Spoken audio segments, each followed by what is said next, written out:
Hello there, this is Oli from another side and welcome for the errors of the fourth episode of the Chernobyl series.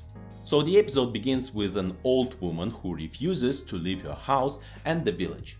She says she's 82 and when she was 12 the revolution came. Tsar's man, then the Bolshevik, but she never wanted to move away. Let me just say a couple of words about the history of that region. When she was 12, there were much more interesting things happening there. In the beginning of the century, the population of that region was mostly Jewish. In 1914, when the war started, the region was occupied by the Germans.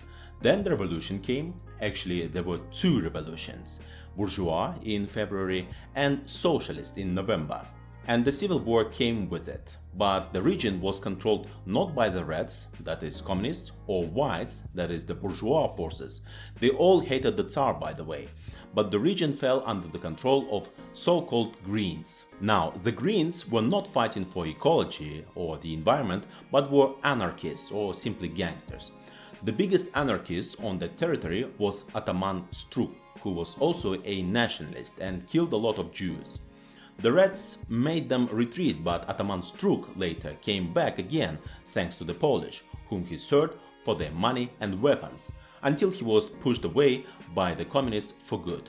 With all that in mind, the simple truth is that if you want to control some territory, you usually want it with people who can work and pay taxes. So neither communists, nor the Whites or Polacks, not even the Germans tried to make people migrate, so the statement of the old woman is kind of strange. No one wanted you to leave, so what is there to brag about?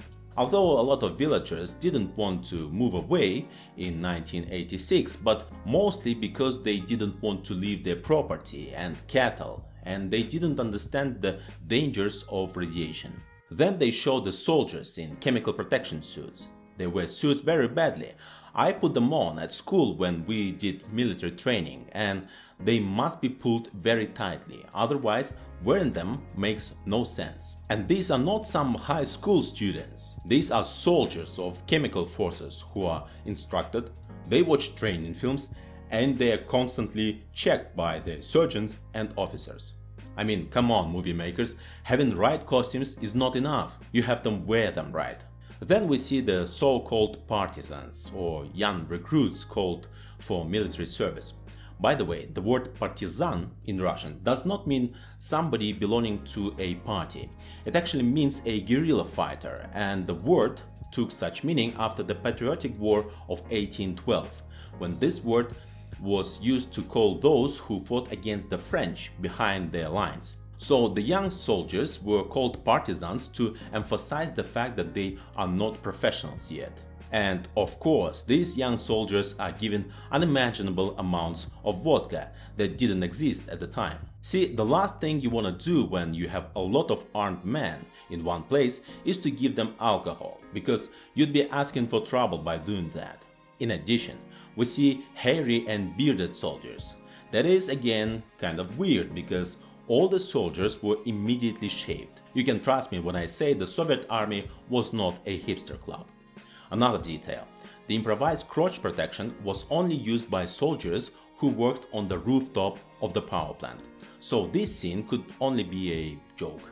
Then they show Hamyuk at Moscow State University. She wants to see the classified materials.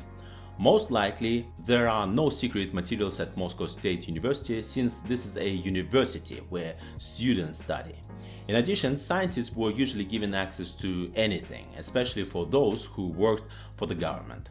And the whole scene seems idiotic because of that KGB officer deciding who can read and what. In general, it is getting harder and harder for me to watch Hamyuk, as probably nothing about her in the series is true. Later, they show how soldier Pavel gets a Mosin rifle. The fact is that they were not used in 1986. The soldiers could have SKS or AK-47. By the way, a Mosin rifle could kill anything within a distance of a kilometer. The bullet can fly 3 kilometers and the recoil from it feels like a horse kick. A bullet shot from a Mosin rifle would tear a dog in pieces. And in the episode, the soldiers don't even twitch when they shoot them. Besides, the shooting of animals was done by local hunter associations, not soldiers. Then comes the part where we see how Legasov is trying to use the Soviet lunar rover and the German robot called Joker. The episode gives us an impression that there were only a couple of robots in the whole Soviet Union. In fact, about 60 robots were used, most of which were built in the USSR, although the robots were able to clean the roof of only 10% of the debris, partly because of their radiation, partly because they couldn't work on uneven surfaces.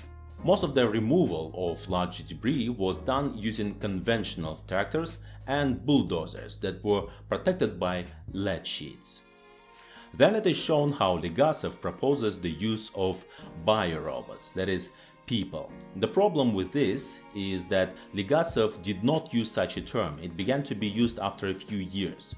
There are several unofficial statements that someone used the word in 1987, but I haven't found any evidence to that.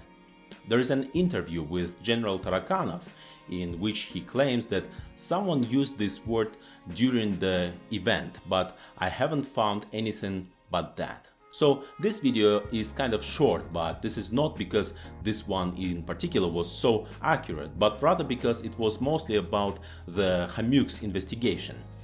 Let me point it out again that there was no unofficial investigation carried out, since the scientists worked together with the KGB. All in all, I have to say that the beginning of the series looks almost like a documentary, although with some mistakes here and there, because there are a lot of materials and documents on what happened.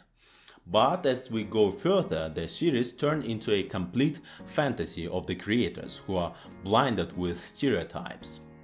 For me, it felt like when you watch a big panoramic painting. The beginning is painted with good quality paints with only little blobs of dirt here and there, but then you see more and more dirt instead of paint, and then the final part of the picture is made of manure with only a few spots of nice colors.